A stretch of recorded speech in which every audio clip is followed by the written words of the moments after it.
Oras na para sa ating balitaktakan ngayong umaga. Paggalang po sa ating watawat ang ating pag-uusapan ngayon, may mga batas na nagtatakda ng paano natin gagalangin ang ating watawat. At dapat maging aware tayo lahat dyan dahil hindi kung ano lang yung maisipan natin gustong gawin sa ating mga bandila ay pwede natin gawin. May mga kaakibat yung mga parusa, di ba? So hindi yung pagka gusto nyo gawin nag-jogging pants yan o t-shirt. Bawal yan. Hindi yung pwede dahil yun yung pag-yurak na natin, doon sa ating watawat ng Pilipinas. Sa mga gusto makasali sa balitaktakan, maaari na rin kayo mag-phone in ng mga tanong ninyo. I-dial nyo lang alinman sa mga numerong makikita sa inyong mga screen. Pwede lang tawagan ang mga numerong yan hanggang sa matapos po ang ating balitaktakan. At ito po, yung pag-uusapan nga natin para sa ating mga watawat ng Pilipinas. Makikipagbalitaktakan sa ating ngayong umaga si John Ramos, Coordinator at Assistant Advancement Officer ng Boy Scout of the Philippines. Hello, John. Thank you for coming over. Salamat po sa inyong pagdating. Ayan, bakit ba? Yun nga, yung tatak ng Boy Scout of the Philippines, yung pagiging tagapag-ingat ng watawat. Bakit yun ang naging tatak po? Kasi po ang ating watawat ay pinoprotektahan ng ating saligang batas. Republic Act 8491. At isa po ang Boy Scout of the Philippines ang inatasan na mag-ingat ng ating watawat. Dahil po sa alituntunin ng advancement ng scouting, ay itinuturo po ito sa ating mga kabataan. Sa curriculum ng scouting, kung paano ang tamang pagrespeto, pag-iingat sa ating watawat. Isa sa mga mahalagang bahagi ng curriculum ng Boy Scout. Opo, isa po yan. Sa itinuturo po ng advancement. Bago ang isang batang scout ay umangat sa kanyang ranggo, ay itinuturo po ang pag-iingat sa ating bandila, sa ating watawat. Paghawak, yung tamang pag-fold, di ba? Hindi yan baka akala parang nagtiklop ka lang ng damit. Hindi po. Meron pong tayong sinusunod dyan na... bilang ba yan yung paano mo... hindi naman po bilang, kundi meron mo tamang pagtupi sa ating bandila. Tamang paraan. Tamang paraan ng pag-iingat.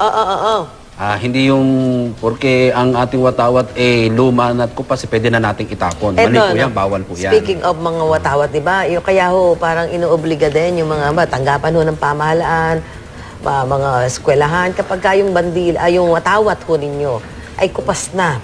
Talagang gunit-gunit na. Ba't na pinapalitan na yun? Ano po? Opo, dapat talaga pong palitan yan dahil una, ang ating watawat ay simbolo ng ating bansa. Kung kupas-kupas na ito, siyempre parang At ito po hindi basta itinatapon. Hindi po ito... Iti-turn over yan, di ba? Ito po ay inililibing. Sinusunog po ito at iti-turn over mo yan. Yung nakausap ko dati noon sa National Historical Commission, pwede mo i-turn over sa kanila. Pwede i-turn over. At meron pong seremonya yan. Hindi basta-basta. Kung ikaw, halimbawa, ikaw ay institusyon, meron kang pinapangalaga ang watawat, paano mo i-discharge o paano mo lilibing yan? Ikaw ba, wala po. pwede mong gawin yan? Mga authorized lang po niyan ay ang ating mga kapulisan, ang sundalo, at ang Boy Scout of the Philippines. So, pwedeng ibigay sa inyo yan, tapos kayo ang maglilibing. Kayo magkakaroon ng seremonya po yan. May tawag dito, may proseso yan. May proseso po. Hindi yan basta-basta. Natanggalin mo nga. Yan. Sige, lagay mo na lang dyan. Hindi pwedeng tambakan niyo po. Hindi po. Alam mo, kaya pag nakakita ako ng bandila, tawat ng Pilipinas natin na parang kupas na. Parang hindi na siya malaman kung kulay blue pa ba. Parang sabi ko, isang kulay gray na. Sino magpapalit noon? Although yung pong sa mga eskwelahan ay meron naman pong ibinibigay na galing po sa pamahalaan para doon sa mga watawat na yan. Saan ba pupunta at magtutungo para kumuha ng bagong watawat at ilagay doon sa kanilang Although sa ating pong sa pamahalaan, pwede pong mag-request sa punong lungsod. Pwede po dyan, kung saan pong nakakasako. Pero sa mga bookstore, may nabibili, pwede naman pong bumili. Yung mga binibenta sa kalsada pagka ganito meron tayong pagdiriwang, pwede yun, okay? Pwede naman po yun. Okay. So, pwede ka rin ba magpatahi sa sastre ng bandila? Although, pwede rin po, basta standard yung, Yung tamang tamang itsura, sukat ng... tamang At saka yung kulay. Yung kulay, tama po. Yun po. Kasi baka magkakaiba yung blue, ano? Alam mo naman ng blue, iba-iba yan. May sky blue, may navy blue, may kung ano mga blue. Ano bang mga tips ninyo para tingin nyo may kung paano magandang pangalagaan ng ating watawat? Kasi talagang hindi maiwasan pagka nakabilad sa araw yan, kukupas at kukupas yan. Opo. Sa amin po sa Boy Scout, itinataas ang bandila ng Lunes. Oo. Hanggang ano na po yan, hanggang Biyernes. Friday. Bababa, Friday na Friday. lang po siya binababa. Friday, binababa. Kahit po sa mga government offices. building, ay ganyan din po ang ginagawa. Ibinababa lang po yan sa Friday. Yung ano. Kung hindi po natin maiwasan gawa ng araw, init, ulan. Talaga pong kukupas at kukupas ang dahil kantela. Expose yan sa elements. Expose po opo. Ano yan parang rain or shine. Nandoon siya, di ba? Kaya naalala ko yung isang estudyante sa Bicol, yung bata. yung kasagsagan ng yung talagang binaha siya. Di ba? Sinib niya yung bandila. Niligtas yung bandila. Ayan yung pinapakita. Ayan, di ba? Ayan. Yan yung babae yan yung estudyante yan. Nakatakoy talaga naman. Nung nakita ko yung ginawa niya, parang yung aking puso ba, naantig ba yung puso ko, no? Nakakatuwa naman. Na meron tayong mga ganyan. Anyway, siguro dyan, maganda ipakita mo sa amin, yung tamang paghawak, pag-fold ng watawat ng Pilipinas. Ito mga Boy Scouts. Ito mga Boy Scouts natin Opo, sa ito may madala tayong mga Eagle Scout. Ito po Eagle yung Scout mga ang tawag bihasa sa na po kanila. yan. Mga biyasa. Saan doon ba sila, Chris? Doon ba? O ilalapit-lapit natin? Hindi ko masyado makita din eh. Ayan, Ayan. ito, So ay pakita nyo. Sir, tapos dyan, ano mo. Habang Paki-western mo ginagawa nga. nila. Ayan. So nakaladlad na. Naladlad na ganyan. Saan sisimula ng pagtupi? Ang pagtupi, paano ba? Sa ulo ba o sa dulo? Paano ang pagtupi? Una po, tatlo po lagi ang nag-handle ng ating. dapat tatlo lagi? po yan, hindi po Pagtutupiin? pwede. Hindi pwedeng Opo, dalawa lang. pagtupi at pagtaas, tatlo po lagi ang taong mahawak niyan. Dahil kailangan po ng guard na tagahawak ng... Yung guard yung nasa gitna? Opo, yung nasa gitna.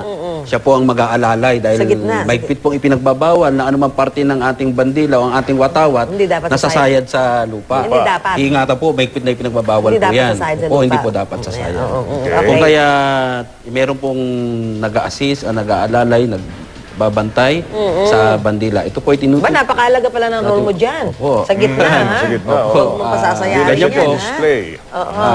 Unang itutupi ang pula, Pula. papunta sa Sa blue. Tapos ititiyaya po yan. So, nasa ilalim may blue. Nasa ilalim po ang blue. At tutupiin po uli ng isa pang tupi. Isa pa uli. Opo, para umibabaw ang kulay Blue. Okay. At ito po ay tutupiin ng Simula sa dulo. Susulok. Ganon. Opo, simula po doon sa ating... Siya lang ang tutupi. Siya po ang tutupi, yung isa nag-aalalay po yung dalawa. Okay. Yung isa So, sa doon mo dulo po. sisimula sa laylayan pala. Laylayan, Opo, sa dulo. laylayan. Okay. Okay. Sige, go. Tuloy-tuloy. Tuloy-tuloy So, lang po walang yan. Wala number pong yan. bilang siya kung hanggang sa... Ang shape ng pag-fold, tatsulok. Tatsulok po. Ayun. Tatsulok po. Yan Tatsulok. po ay Triangle ginagamit in sa English. lahat ng bansa. Tatsulok. Opo. Tatsulok. Yan. Ayun. Ang huli po ay yung star. Okay. Yung Pagka ating bituin. naitupi na, anong gagawin dyan? Yan. Bibigay po yan ng galing sa dibdib. Just getting sa Ng nung nagtupi. ibibigay sa Yung kanina sa man. authority. Kung sino man ang pag-aabutan ng bandila. Bakit galing sa dibdib? Ito po ay nagsisimbolize ng pagmamahal natin sa ating bayan. Oo nga. So Mula sa kaya dibdib. dapat hindi hawak mo para ka Hindi lang po yung nakalagay sa kilikili yung bandila. bawal Bawal din yun, ha? yan. Opo, may ibang Makukulong ka doon pagka nagawa yun. bawal po May yan. gili-gili. Yung watawat, yung ating watawat ho, talagang dapat pinapakita ko natin yung pagmamahal niyan sa lahat ng paraan. Di ba? Meron nga Tignan mo akong... si Scout Siron. Siron ba? Biron. Siron, no? Kita mo kung paano niya hawakan yung watawa, talagang parang... Parang walang makakaagaw, walang makakaagaw. Oo, dapat walang makakaagaw niyan sa'yo. Di ba? Kaya naagaw, naku, mapapagalitan ka, no? So, pati yung ano dyan, may ano yan. So, ganun lang, Hoyo. Wala na ibang mga seremonya. Wala na yun. po. Kung ito po ay itataas natin sa pole, kailangan din po siyang naka-fold. Tapos tatlo din maglaladlad. Tatlo rin po sila. Maglaladlad. Alright. Wow. Saka yan, pagka itinaasan, dapat ho yung blue ang nasa... Nasa itaas. Nasa Opo, itaas. totoo po baka ilagay yun. nyo sa red. Bawal po eh. Unless tayo nasa waran digmaan. po tayo. Hindi kasi baka yung iba, parang akala nila, lalo pagka ganitong Independence Day, ang dami nagbebenta ng watawat eh. So baka akala nila parang pwedeng laruan. Pwede ba ilagay sa sasakyan? Pero may time din po na na minsan nagkakamali na itataas ang red. Ay kaya nga, dapat Yun, alam natin alam Hindi. din sana natin ang proseso kung ano ang gagawin. Kung dumating sa punto na nasa seremonya tayo, ang naitaas yung red. Ay, naku. Kailangan hindi po kailangan na ang tao ay parang nagpapanik. Nasa pula, yung pula na itaas. Hindi po. Ano gagawin? Antayin lamang po na matapos ang seremonya at ibaba muli ang Hindi ko sa in the middle of hindi the po pwede. Kailangan program. matapos po ang seremonya lahat. Saka Kung ho- nagkamali po yun pagtaas, antayin po matapos. Para don't panic. Opo, wag pang magpanik na ayan, papaalam mo sa publiko na nagkamali kayo, na ganito. Hindi po Ito pwede. bang yung watawat ho natin, pwedeng, di ba may mga nabibiling maliliit lang, yung pwede mo ilagay sa sasakyan? Pwede po yun. Pwede rin. Ilagay mo sa bintana. Kasi Pwede po, kasi independence, kailangan talaga nating maglagay ng mga watawat. Nakakatuwa, nakakakita tayo ng mga gano'n. Pero may sinasabi rito sa ito yung maaari lamang gamitin tuwing office hours sa mga government at private offices as hindi dapat iniiwang lumilipad ng 24 oras maliban na lang sa ilang mga piling lugar. Ano yung mga piling Opo, lugar? katulad po ng police station. Okay. Eskwelahan. Yan. Eskwelahan po, binababa po Ay, yan. everyday? Opo, binababa Okay, nila. oo. Pagka binabasa police station yan, ano ibig sabihin nun? Wala ng tao sa loob ng police Ayaw. station. Ganun ba Dahil yan? wala na nagbabantay sa bandila. Ganun sa ba? ating watawat. So talagang dapat nakataas yun. Kailangan 24 hours a day, 7 days a week. Oo, ang ating mga kampo. Yan. Kasabay ng pagmamahal natin sa ating watawat, kailangan yung ating pambansang awit, alam din natin. Opo, Alam niyo ba yung totoo po title? yan. Tsaka yung ang title? Sabi Bayang Marami Magiliw. nalilito po dyan. Ano title? Bayang Magiliw. Lupang Lupang hinirang. hinirang. Lupang At hinirang, pag kinanta nyo, ilagay nyo sa sa inyong dibdib. Dahil sabi nitong si Congressman Rufus Rodriguez, maaari pa lang ipa-aresto yung hindi tatayo kapag tinutugtog yung national anthem. Bawal yun. Oo. Pwede pa lang Opo, ipa-aresto. totoo po yun. Dahil tayo, sabi ko nga kanina, ito po ay under Republic Act 8491. In fact, pagka ikaw may katabi ka na hindi tumayo, pwede mo arestuhin. Opo. Pwede mo arestuhin yung tao Citizen na, arrest. no? Citizen arrest ang tawag doon. Sabi mo, tumayo ka naman dyan. Tumayo ka. Mahiya ka. Nung bata nga kami, di ba? Tayo, saan? May panatang makabayan pang karugtong Yan. yan. Panatang makabayan. Ngayon po, binago na. Ibig Ito po Pilipinas. ay panunumpa sa watawat. Hindi na Panunumpa na sa panatang watawat. makabayan. Panunumpa na. Saka iba na, medyo may iniba ding mga May mga letra bang iniba? mga bago na word. po, lahat. Word. Bago na Medyo, po ang- medyo malaki yung kaibahan. So basta ganyan yan. Pagka pambansang awit, lagay sa ating kaliwang dibdib. Yan. Pagka naman panunumpa sa panunumpa. Panunumpa sa Sa watawat. watawat. Ang Yan. Pilipinas. Ayan. Taas po natin ang ating mga kanang Tsaka nakataas ang noo. Yan, ha? Hindi ka basta-bastang gano'n. Parang nakataas ang noo. yung mga Proud. Yung mga gumagamit ho ng yung damit, ginagawa nila, pina-pattern nila sa nung ating bawal watawat. ho. Bawal po yan. Bawal yun. Itong bawal Meron na- bang pinayagan na ever? Wala po. Kahit po yung iba, minsan nga nakakasakit ng damdamin, napapansin natin, may gumagamit ng bandila, ng watawat, natin. na nilalagay po sa tsinelas. Opo, Ayun, may nakita. naging parang design. Ba? Oo. Oo, meron po po siya. siya mapapansin. Pilipino Minsan- kaya yon? Meron po kasing iba na hindi nila naiintindihan ng Oo. batas nito eh. Kung kaya nagagawa nila Ilagay lahat. po yung watawat pero made in Brazil. Oo, baka nga kasi ang akala nila dahil Bira, ang watawat naman natin tela baka akala nila piece of cloth na Hindi, parang hindi, pwede hindi. nilang gawing Hindi po. ay lalong-lalo wag niyo gagawin basahan ha. Bawal na Pag bawal nakita po niyo yung yan. gutay-gutay na yun, Ano baka- bang katapat na parusa? Base po sa ligang batas ay may pagkakulong po ito. May kulong na katapat. Opo, ang lahat ng lalabag dito ay may kaupo lang. Kaya ho dapat. Yan. Bawal ba Saan yan? yan? Saan yan? Ginawa- May tsokolate? Tsokolate? Pwede yan? Pwede ba yan? Sa ginawang, Guinness ba yan? Sa Guinness? Oo, yun o. Tama, Chocolate yan eh. Sa Cebu. Chocolate flag sa yan Cebu eh. yan, Chocolate yan eh. Made of chocolate yan eh. Pwede yan? Pwede ba yan? Opo, pwede po yan. Pwede yan. Ano lang naman po yan, Wag- display. Display lang naman Display eh, lang no? naman po Oo, yan. hindi Hindi naman naman po ginamit. hindi naman po ginamit na parang kung ano mang bagay. Kundi Oo. display nila, pinakita nila na kaya nilang... Oo, kaya nila. Ayan. Ayan. Yan, bawal po yan. Bawal yan. Bawal Bawal po to. yan. Kasi may Nasulatan mga natin ng... sulat-sulat. Bawal po yan. Naku. Eh, sino Sinusulatan gumawa natin. niyan? No? Ah. Parang sila. binago mo ang bandila niyan. Ay, bawalo yan. Ang watawat, Bawal parang yan. binago Sino mo. ba? Ang design. Ayan, ayan, oh. Nilagyan mo ng agila. Ay, pwede ba yan? Bawal po yan, siyempre. Ako, bawal. Bawal pala yan. So, dapat hindi mo susulatan yung kahit alin man Kahit doon ano sa... man, bawal na bawal.